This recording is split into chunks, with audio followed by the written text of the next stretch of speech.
হাদিসের একটা গ্রন্থ আপনার বাসায় থাকবে, কমপক্ষে রিয়াদুস সালেহীন থাকতে পারে আপনার বাসায়। আমি একজন কলেজ ছাত্র, আপনাদের অর্থাৎ আপনি আব্দুল্লাহ জাহাঙ্গীর ইত্যাদি হুজুরের বয়ান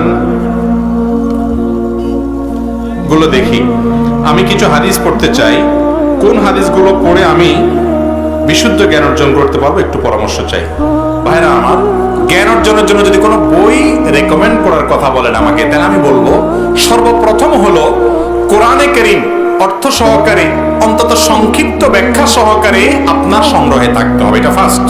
এটা ছাড়া ইসলাম আপনি বুঝতে পারবেন, এটা আপনার থাকতেই হবে। এবং ভালো বিদগ্ধ কোনো আলেমের শরণাপন্ন হয়ে তত্ত্বাবধানে আপনি এটা পড়বেন। কোথাও সংশয় হলে তাকে জিজ্ঞেস করবেন। এক নাম্বার 2, হাদিসের একটা গ্রন্থ আপনার বাসায় থাকবে, কমপক্ষে রিয়াদুস সালেহীন থাকতে পারে আপনার বাসায়।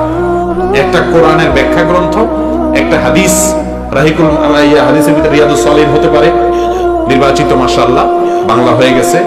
এখন তো বই পুস্তক পড়াপড়ির সময় নেই, ফেসবুকের যুগে মোবাইলে স্ক্রল করতে করতে করতে এন্ডিং নেই কোনো। ফেসবুক যত কোন দিকে টানে, কোনো শেষ আছে?